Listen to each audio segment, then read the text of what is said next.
Hey guys, it's Jamie Scrimger here, second wife, stepmom of 3, and mom of 1. And you're listening to my podcast, where we talk about all things motherhood, stepmotherhood, and living a kick-ass life. If you're ready for raw and real conversations and are striving to live your very best life, then you are in the right place. Every week, I'll provide you with tips and strategies and mindset shifts to inspire you to live your own version of a kick-ass life, while bringing you along as I create my own. Hey guys, welcome back to the podcast. So as I'm sure you can tell by the sound of my voice, I don't actually really have a voice right now. We are battling this crazy cold and we're pretty much in shambles over here, which is a bit of a problem if you need to record podcasts. But the good news is I actually recorded this week's podcast before I lost my voice. So the only thing that I need to do right now is the intro, which is what we're doing right now.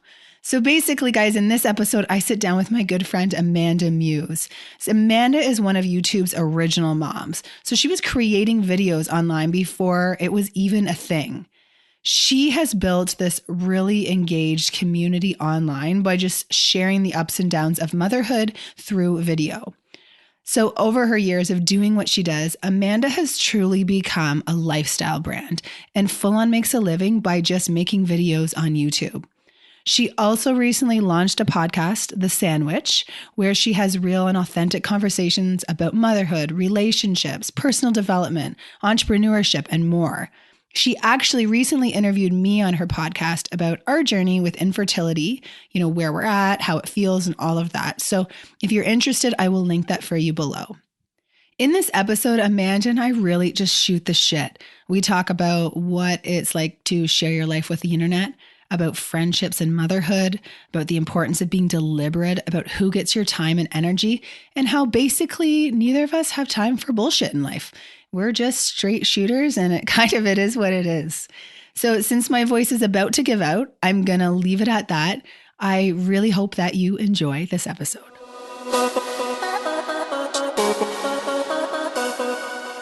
Okay, guys, here I am with my girl, Amanda Muse.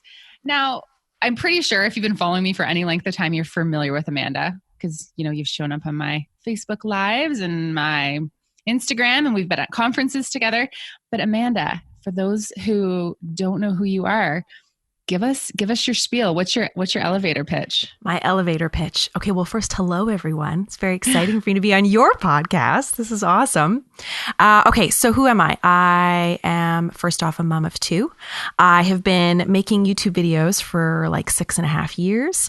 And my whole shtick on the internet is that it's a conversation. So it's like hanging out with a friend and we talk about all things life, trying to put a positive spin on it, highs and lows. And I'm on YouTube. I have a podcast, The Sandwich. I'm on Instagram. I'm kind of in all the places. You are in all the places. Yeah. And so that's, just like living my life and sharing it and doing life with people. That's my thing.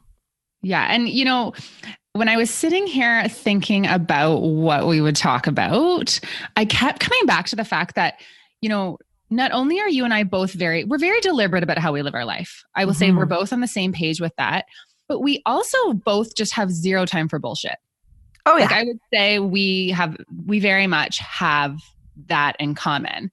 So I was kind of thinking about, where does that lead us? And it made me kind of think about relationships and friendships and, how we navigate friendships throughout motherhood. And then the funny thing actually is, as I was sitting there writing down my note saying friendship through motherhood, how do we navigate friendship through motherhood? Do you think that our husbands think about how they navigate friendship through fatherhood? No. Do you think I'm they not even think sure about that stuff? I'm like, hold on. Does Dean have friends? Wait.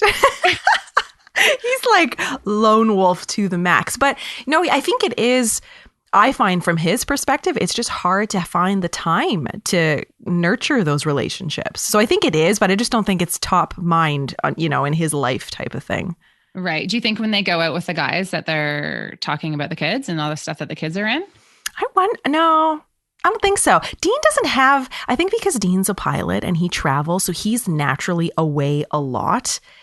He doesn't spend that much time being social voluntarily. Like he's in a hotel and he's like, okay, I'll hang out with the crew and we'll chat. But I've noticed that he's just like, whoa, these are very young people now. So he's like having to come up with conversation that is not family or kid related. And that's a thing when you're a mom trying to like make friends. So Absolutely. Sidebar, that's a really good thing for Dean is that he has a younger wife to keep him young and hip, right? I swear. Don't you find you give Darren some street cred?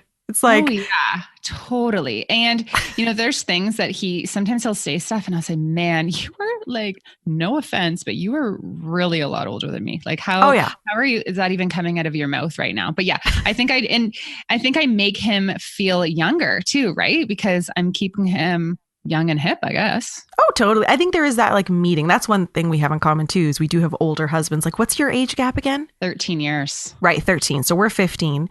And I don't notice it, although there are times when you like really notice it. But even Dean was saying like he'll go to work and you naturally talk about like, what does your spouse do, this and that. And when he kind of drops like, oh yeah, she works in social media, she's a YouTuber. It's like, oh, hold on a second, what? And they check me out online and they're like, oh my God, like she's like a fun person. You must be fun too. So I'm definitely good for his persona. That's for sure. That's hilarious. Yeah. Cause he's not an outgoing person with his people, but not with other people.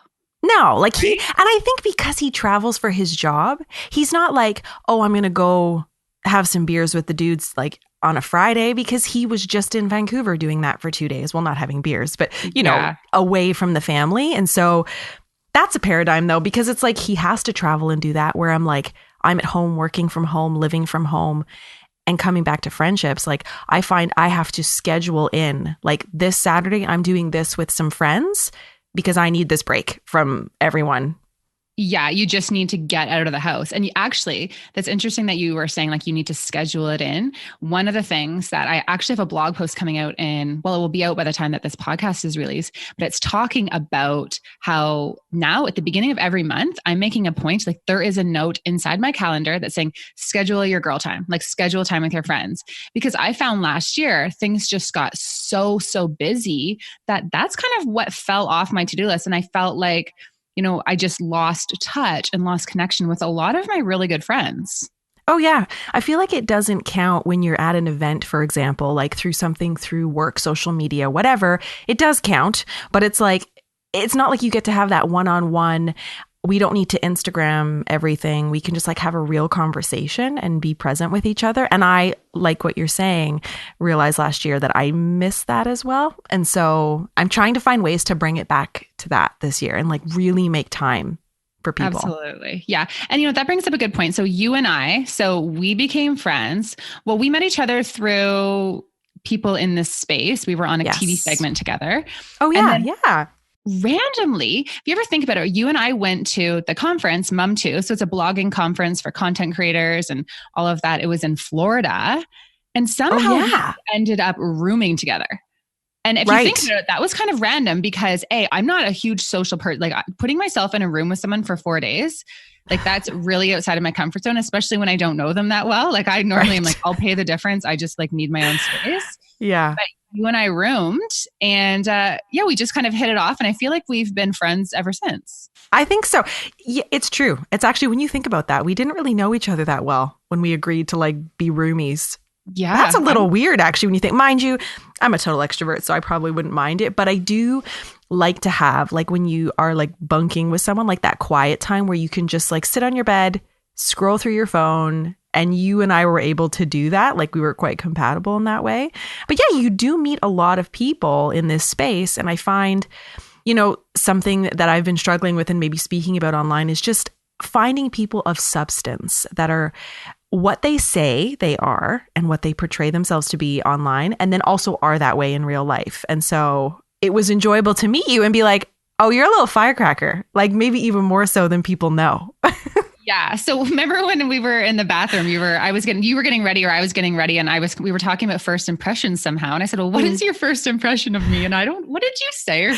Well, it was something like, well, first of all, Jamie speaks her mind, like that's for sure. And you're very articulate and you're not like I'll agree with what you have to say kind of girl. It's like, no, here's my thoughts and opinions and I will listen to yours as well. But it doesn't mean they have to jive to be friends kind of deal, but also that like you want to be on the right side of Jamie Scrimger. Like you want to be friends with Jamie because I feel like I don't want to be on the other side. Yes, that's the thing. And when I don't have a huge filter, right? So I do say things off the cuff and I do say things. And that's actually something that I've really had to work on, the whole thinking before you speak thing. Like that's actually something now that I'm in my 30s that I've been very conscious about. But yeah, I'm a loyal friend, but I've select friends and I like my people and I do speak my mind. You're right, Amanda.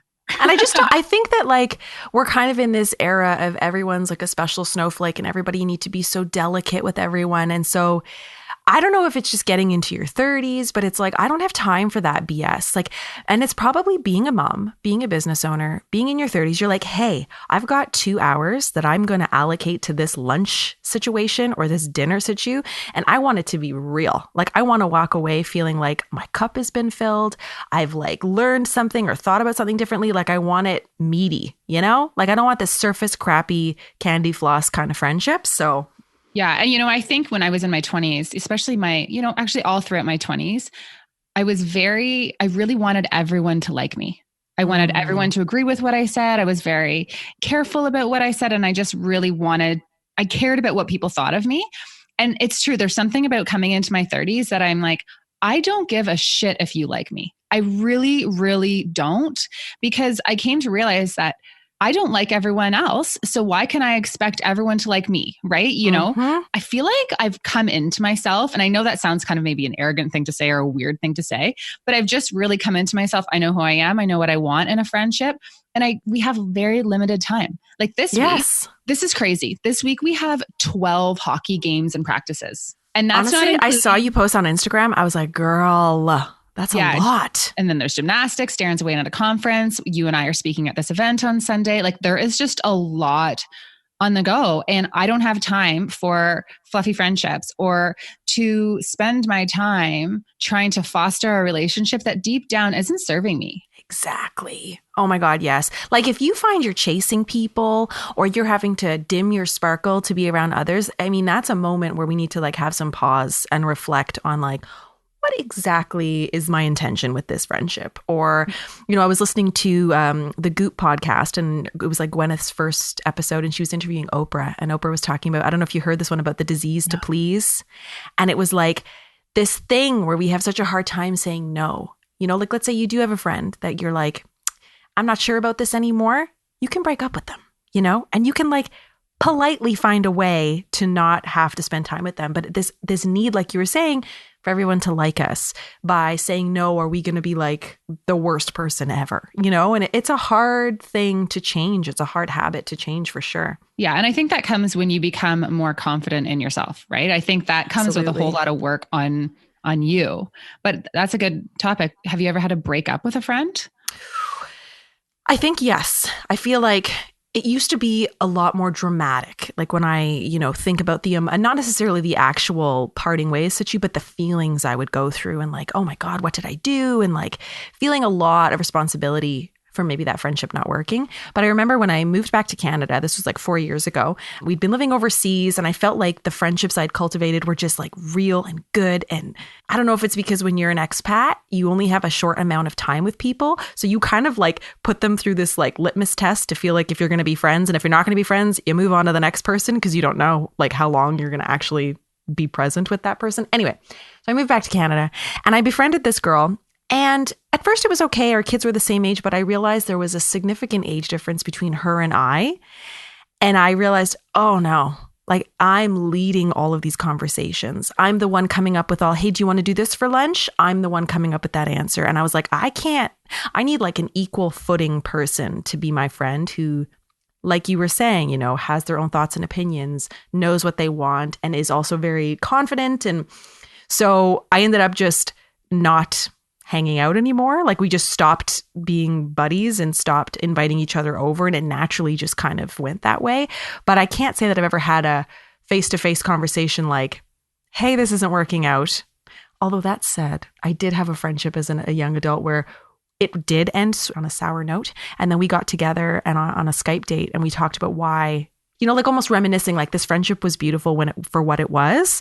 but we've changed as persons and we're not going to be able to carry on. So that was a weird, difficult, emotional thing, but I can't say that I've been able to have that type of closure with other friendships. Yeah. And I think that's a really good point too, right? There are some people who come into your life for a season. And again, that sounds really cheesy, but I think back when I worked in child protection, I was at this agency and I felt like everyone there, they were like my best friends, and we did everything together. We would get together after work. We would have drinks together. We went out for lunch together, work together. A few of them were at my wedding. And I just felt like we were just going to be friends forever. I just really felt like I had found my people. And then, Darren and I get together, and then I move an hour away. And, I did keep in contact with a couple of them, but that slowly just fizzled out because I was finding myself dreading going to see them. Not because there was anything wrong with them, and that's not an insult to them, but we didn't have anything in common anymore. That one thing that we had in common was work. And when we no longer worked together, there was really nothing in our friendship that we really needed to talk about, right? It was really one of those things where you have to, the worst thing is when you're sitting there having a conversation with someone and you have to think about what you're going to say next because you're trying to avoid that awkward pause. I hate that. Like that gives me anxiety even just thinking about it. Like I cannot handle those conversations. But get this. This reminds me, speaking of breaking up, I had one friend, and so we worked together at Children's Aid, and we did really do a good job trying to keep in contact afterwards. But we're very busy, and I'm not someone who wears busy as a badge of honor and talks like, I have all this stuff going on when I actually don't. Like we don't sit down some nights till super late where we could be at 3 different arenas, after 5:00. And that's just the reality of our life. There are 4 children. And my husband has a demanding job. I have a business. We just have a lot on the go. So, she kept trying to schedule dates with me and situations like meeting for lunch. And I could never make it work, right? It could never work just based on the kids' schedule. And there was a couple times that I did need to reschedule. And I feel terrible about it because things came up last minute and I would have to reschedule because they were my priority. I need to be here for my family. And I feel bad because I did bail a few times. I am scrolling through Instagram. So guys, anyone who is a blogger or an influencer or like any social media, or maybe you have this even if you aren't doing this for a business, but you can go through and you can see who's unfollowed you on Can you? Instagram. Yeah. Don't you have that app? No, girl. I do not partake in anything that makes me feel sad. I'm like, no. Man. Well, I have that app because I like to know, because I like to keep my feed clean. I like to go online and be inspired. So I'm like very deliberate about the feeds that I follow. And if you're not going to follow me and support me, girl, I'm not going to support you back. So I go through and I see her has unfollowed me. And I'm like, what?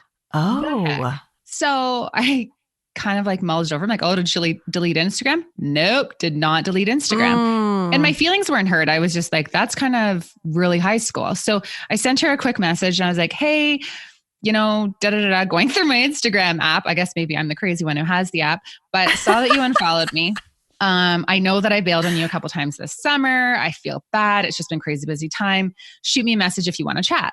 Nothing. No response. So the next day I wrote back and I just said, hey, because I know this, she has her phone in her hand all the time. I know this. Right. So the next day I write back and I said, hey, just following up my message, you're obviously really upset and hurt. I get it. I'm sorry that I bailed. All the best. And, I didn't have any ill intent, and just kind of to clear the air. Totally. Then I ended up getting a message back and we kind of talked about restoring things. But then I was like, no, you like, that's so stupid, right? It is. Yeah. It's so difficult. And now I'm going to feel like I can't actually cancel on you, because sometimes I do need to cancel because life comes up. You and I have rescheduled on each other numerous times, and we have mutual respect that we know that we are moms and entrepreneurs and wives, and just like shit happens. Oh yeah. So I just got to the point where I was like, that's not easy. And if you're not an easy friend, like, see you later. Have a good one. All the best. I agree. Like, you nailed it with the word season, because I think when you can think about things like that like this was for a moment. This is like you said, when I worked and lived in Vancouver, I now live in Ontario. Like, yeah, there was a friend of mine who came into town recently and we had a nice dinner and it was awesome and we connected, but like, we're not actively chatting and texting one another. It's not realistic, right? She lives in a different province across the other side of the country. Like, it doesn't make sense. I reconnected 2 years ago with a girl that I was like super chummy with in Cégep in college. And it was nice. I met her husband. I made them like the best cinnamon rolls of life. I was so proud of myself that day. Feel free to make it for me as well. Oh my God. They were so good that I got a little bit like, nobody eat these cinnamon rolls, but that's a story for another day. But I remember after she left, I was like, that was really fun to go down memory lane. But that season is done and we are such different people. And, you know, I have 2 kids and she doesn't have kids yet. And that isn't necessarily a determining factor of like whether we can be friends. But I feel like what it does do is just, it separates how much free time you have to a certain degree. And like what you were saying about having to reschedule, I mean, stuff happens where you've got a kid that's sick home or you have an unexpected snow day or like whatever it is. And I feel like your friends have to be accommodating. And it is sad though when you have to close chapters on friendships. But I feel like if you go, you know what, it was for a time and place. It's nothing anybody did in particular.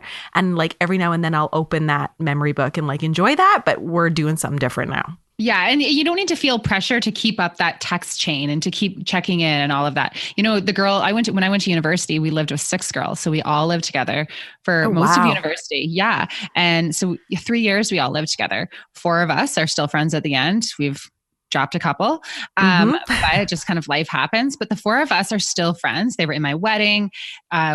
We don't talk regularly though. You know, I really thought we would talk all the time forever, but we don't talk regularly. But we do make a point every year to get together and have a reunion. And we talk about the good old days when we were just like, you know, bebopping on the boxes at the bar and just, you know, drinking and partying. Living your best life. Yeah. Oh man. Darren and I that's the one thing Darren and I have in common. We loved university. Like we really both, we partied. You got right in there. We were like, we both like look back on our university days and just love it. But, you know, those were my best friends then. We did everything together. But now, you know, we're still friends, but there's no pressure to kind of keep that up, except for we do make a point to always kind of get together once a year. But a question for you, what is a deal breaker for you in a friendship? When someone does something and you're like, I don't think you're my person anymore. The first word that pops into my head is loyalty. So if a person does something that I feel is just disloyal, and it's not even so much like, oh, they spoke about me behind my back. I don't know. I don't care about that stuff. But it's more like if your actions and your words don't line up. And I just feel like you're a disloyal person, whether it's to me directly or in general. I find like that's quite revealing of a person's character. And it's like, I sort of go, okay, red flag person. Let's just see what's going on there. So for sure, that would be a deal breaker. Mm-hmm, me too. Yeah, definitely agree with that. I would also say they need to be safe. Like I just need to feel, and I know that's a strong word, but I do need to feel safe hanging out with someone. I need to feel like I can not be my best self. I can just be like totally out there and vulnerable and there's no judgment. Oh my God. Yeah. That's like almost like a guarantee. Like if you don't have that, you're not even in the running for a friendship situation. Well, you're not friends, right? And but I think there's a lot of us who have friends who aren't actually our friends, right? Like that's actually an acquaintance maybe. And I think the word friendship is really overused. Oh, like I have very few friends. Like when I think about the people I would text when I'm feeling low or would have a conversation with or make like let's have a random 30-minute conversation right now. There's not a very, that's not a large group of people. And I do use the word acquaintance quite frequently because it's like, I need to differentiate in my head. Like, how much time am I investing in this person? Do I hang out with them independently or is this like a group friendship situation? And especially having a presence in social media, you go to certain events or you don't have a role to play, but there are those types of creators where, you see them sort of gathering at group situations or at events, but they're not necessarily friends in real life. And I am I feel like the type of content I create is so transparent that I don't enjoy that kind of BS. I don't want to participate in it. And I don't like to encourage that stuff online, which maybe can make it seem like I'm a little standoffish in some ways, but I'm just like I want authentic living. You know what I mean? Yeah, absolutely. Well, first, I wouldn't say that you're standoffish. I feel like you are like when we go to events, you're just like, hey guys, how's it going? Like interacting with everyone. When I go to an event though, I'm standoffish. Like I would say I'm a very standoffish person. You know what's funny? What we perceive ourselves to be and what the reality is? Oh yeah, I'm a total extrovert. Like, who am I kidding? But I think it's after that. So like the next level, like I could work a room. I can talk to anybody. It's what happens next. Are we actually going to text? Are we actually going to hang out? Am I actually going to invest time? That's the part where I probably go, I'm very selective of who I let in. And I want to be a good friend. So I don't want to be best friends to 10 people, like I'm realistic with the time I have to dedicate to another person. And I hate that guilt when you don't like you said, when you have to cancel and you have to reschedule. Like, I hate that feeling. So I try to avoid it at all costs. This podcast is brought to you by my ebook, 101 Ways to be a Kick-Ass Stepmom. From how to navigate your relationship with your husband's ex-wife, to how to stop feeling insecure about being the second wife, to what to say when your stepkids say, I don't have to listen to you, you're not my mom, to how to introduce an ours baby into your blended family crew, to how to minimize conflict even when the ex seems to thrive off it, to how to get on the same page with your husband about all the things, and so much more. This ebook shares my top 101 tips, strategies, and mindset shifts for stepmoms who are ready to live a kick-ass life. To check it out, head to www.jamiescrimger.com/ebook.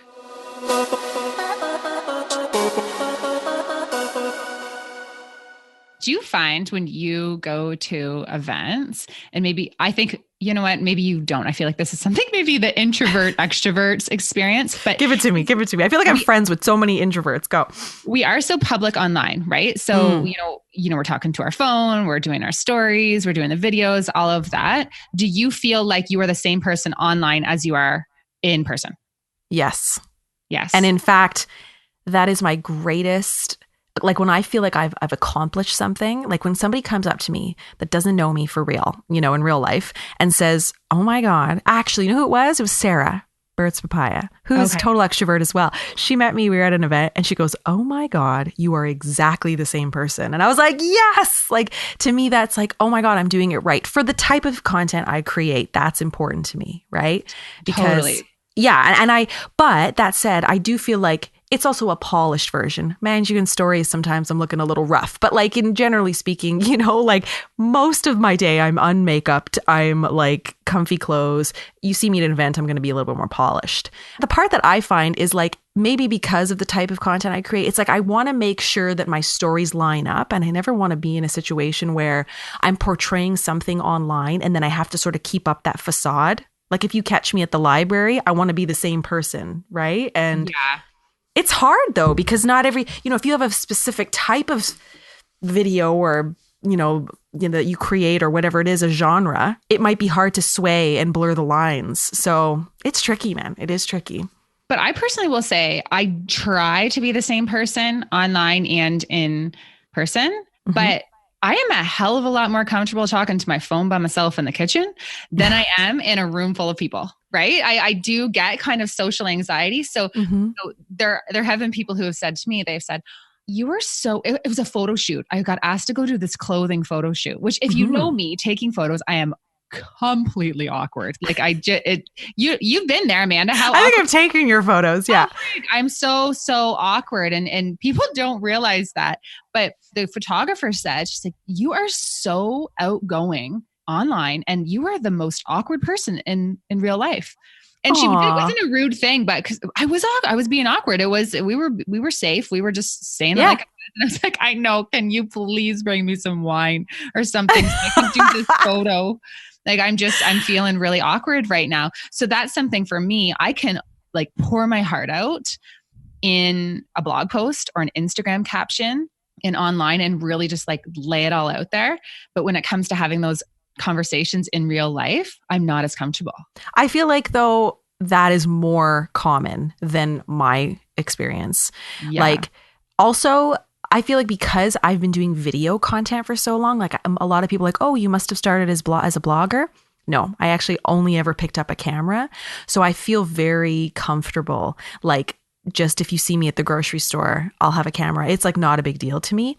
That, of course, comes with having a community online who's accepting of me. And, you know, you get that positive reward in a way. And you're like, oh, my behavior is accepted. Therefore, I don't have to feel so embarrassed or silly or whatever.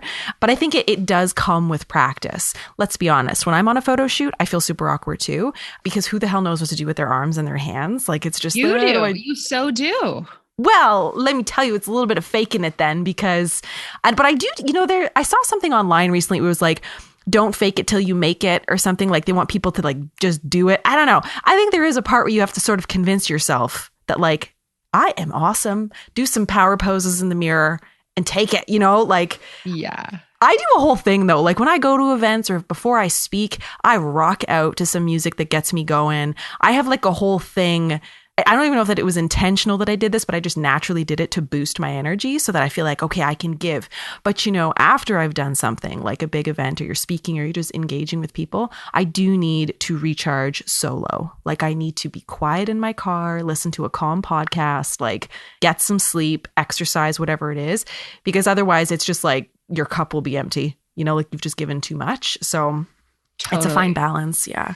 I think I need to try that because you know me. Remember how like we just were at an event where we spoke at, and I spoke on the last day. Good. Yeah. And I know I'm good at it. Like, I do. Actually, I'm pretty good at speaking. However, I could have barfed all over that stage. And actually, I think I told everyone. I kind of cleared the air right at the beginning and told everyone. But I do think that when you are having this dialogue online with this community, I think it also can affect your friendships. So I will have friends who will say, oh, well, if I need to know anything about Jamie, I can't get a hold of you, but you know, I just have to go to your website and things like that. Do you feel like you ever get any backlash because you're so open? And if people want to know something, you've already told your online community and maybe not told the people who are closest to you? Right. Here's my thought on that. I almost feel like I would love it if everyone in my life watched my content, because then we are up to speed.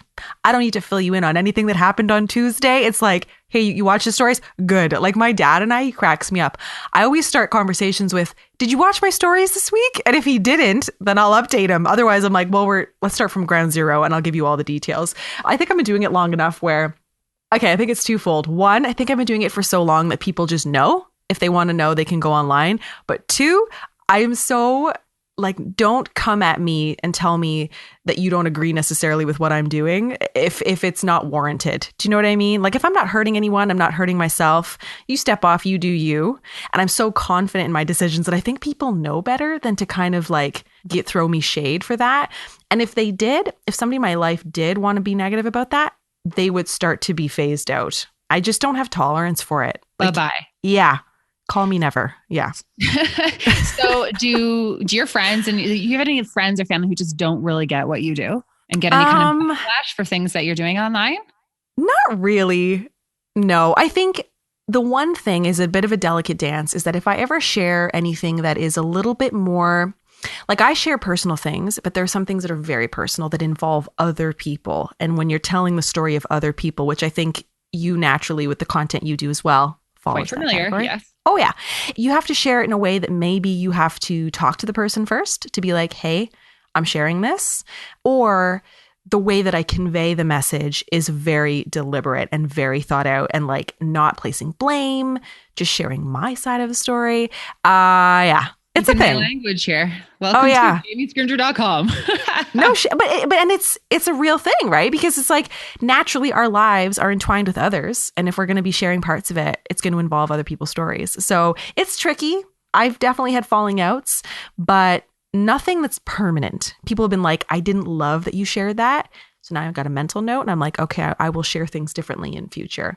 Because, you know, we're not perfect and we're going to share things maybe that hurt others unintentionally. Yeah. And the thing is, we talk about life. We do. We talk about life. We talk about lessons that we've learned in our lives. We talk about things that are going on in our lives. And that's content.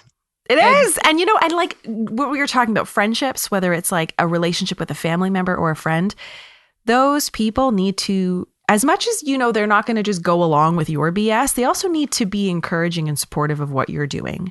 And so that's what I want to be in a friend. I want to uplift. I want to fill that person's cup. I want you, like, if you leave an experience with me, I want you to feel like you're fuller, like you feel like bigger and brighter than before. You know what I mean? Like, I don't want anyone to feel like drained when they've left my presence. That would be so depressing. And I expect the same out of my friends, you know, like, whether you're friends online, like with what we do, you like people's photos, you comment on their stuff, you buy their merch, you know, like you listen to their content, you, whatever it is, that's also being a friend, which I think is a new element now, you know, and like how we support our people. Absolutely. Okay. So I didn't even give you any, kind of warning that we were going to do this, but okay. So if we're going to, there's obviously going to be women who are listening to this podcast and they are either struggling with their friendships. They maybe feel like their friendships aren't serving them right now, and they're just not feeling full in that area. And I do think as a mom, or as a woman, just as anyone, it is important to have friendships outside of your marriage and your children and all of that, because I don't know about you, I can go out and have, you know, a glass of wine and dinner with a girlfriend and come back just so full and excited and just feeling like I'm not alone in so many aspects of life. Like, it is so important to have that connection in life. So if they're feeling like their situation is not serving them, their friendships are not serving them right now, how would you, any advice on that? What do we think they should do? I think, okay, so first off, it's taking that time to reflect and just getting a little bit of distance between people. So a way to do that without hurting people's feelings, I think, is like taking up some sort of hobby, you know, whether for me right now, I didn't actually do this to break up with anyone, but I'm going to the gym and I'm just taking my fitness pretty seriously. So that's filling a void, you know, that maybe if you have a friendship that's sucking the life out of you, start doing something else. You don't necessarily need to like kind of like a boyfriend or like a love relationship. You don't need to quickly replace that person. You can spend some time and get to know other people and start to nurture other friendships. But to me, hobbies is a big thing because you go do something, whether it's like paint night, fitness group, dance lessons, whatever it is, you're naturally going to meet other people. And so I think it's trying to find ways to meet other people, which can be tricky. Yeah. Yeah, but you have to just people ask me all the time as a stepmom, how did you meet new friends? I just moved here, right? So I moved here into a house with 3 kids and a wheat field for a backyard. And that, like, I transitioned my whole life when I became a stepmom. Like, it was like, I say this all the time, but it was pretty much the same as moving to China. I felt like it would have been easier to move to a whole other country where they spoke a whole other language. And I actually didn't have any friends here. I didn't know anyone. And I had to meet people, first of all, but I also wanted to meet people who weren't friends with my husband and his first wife, because I didn't want to be slotted into a role and told who I was going to be friends with. So I think it's also important to recognize, like, people say, oh, that's really corny. I don't want to go do a hobby. I don't want to go to a class or sign up for whatever. But you have to do uncomfortable things and put yourself out there, or you're never going to have any friends. Right? Oh, yeah. Like baby play groups.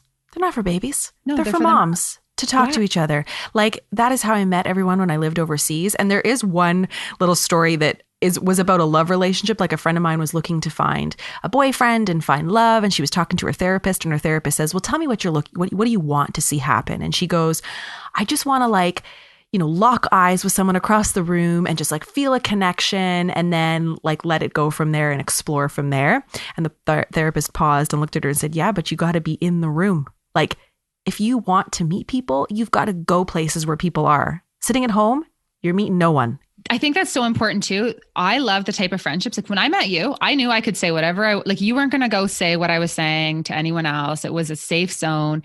And I think it's important to recognize you do get that connection with friendships right off the bat. Like, I was actually with my husband on Saturday night, and I met this lady. I actually got to find her because we were out for drinks. So I didn't I don't even really know who she was. But we chatted for an hour and a half, and she's like, we're going to be best friends. I said, I know, we are so going to be best friends. And we are. I got to find her name and figure out who she was. But we just had this instant connection and we chatted all night long. But oh my God. And you know what? Didn't get her details. And think about it like dating. Don't be shy to be like, you know what? This was really fun. Can I get your number? Let me shoot you a text. That's what I do. I'm taking resumes for friends. So just would love to. And that's what I would say to people when I first moved here. Cause I had, like, Darren would be going out with the guys or be doing things. And it was really easy for me to get to the place where I was feeling resentful because he was still living his life and I had left my life to come here and had really no one to just quickly go out for drinks with. Like, my girlfriend, Becky, I saw her, and we live in a really small area, and I saw her. I was like, she wearing Lululemon shorts? She's got eyelashes? oh my God, what a cool story. We are going to be friends. And we've been like best friends ever since. She's like, you are aggressive. And I said, you have to be. You need to, Oh, yeah. if it's meant I go to after what I like. I was in a library, second week of living here, both babies. I saw a woman across the library. She had 2 babies. We both looked a little rough because, you got 2 young ones. And we were chatting and I was like, I don't know anyone. Like, you seem like you're pretty outgoing. Let's exchange numbers. From meeting her, I figured out doctors, dentists, like I found Patra, my assistant, through her, like daycare providers. It just was like, oh, this is how it's done. And sometimes it's just that one encounter. Absolutely. Okay. So to sum up what we're saying, so if you need to do an audit on your friendships, like if you are this year, I'm all about me and everyone and their mom is about living their best life this year. It's like this thing in 2019. Don't you feel like everyone just feels like 2019 is about to be the best year yet? Like I feel like all over social media, but I do really feel like that is true for me. And I'm doing a huge audit on basically my whole life. I took a whole January off basically to just reflect. And so I think it's important, especially in your friendships, to get clear on what you want and think about the people who you are friends with right now and really be like, okay, are they serving me? When I hang out with them, do I leave feeling really good or do I feel depleted? Do I feel toxic? And like we just sat there and bitched about people. That's not to say women don't need to have just a little bit of a vent session. Because let's just all be very, very honest here. But if that's all your friendship is about, then that's something to audit too. And do they believe in you? Do they want you to be better? Like all of those things. Can you celebrate your wins? Huge, huge audit. And if you are someone that needs your feathers like ruffled a bit in order to start that process, I don't know if you've ever read the book, The Celestine Prophecy. Have you heard of this? No. It's like a really short read. You read it years ago, but I had trouble in high school with friends who were friends, quote unquote, but not really. And the whole book talks about energy. Basically, yeah. And the whole book talked about like energy suckers. So that feeling of like people that just drain you. When you leave, do you need to recharge or do you feel like you can carry on? Be aware of what your body's telling you. And that might sound totally hokey pokey, but there's something to be said about taking clues. If you're always nervous, if you feel like you can never say the right things, like be aware and start implementing some changes. But I like the word audit. That's a good one. You should get into your car after time with your girlfriends and crank the music and be driving home, having your own little dance party, windows down party, like, and just high on life. You should be. Agreed. You should come home and you should like want to kiss your husband and be so excited to see him because you are just like recharged and ready for life. And if you do not feel that after hanging out with your girlfriends, it's time to do a little declutter.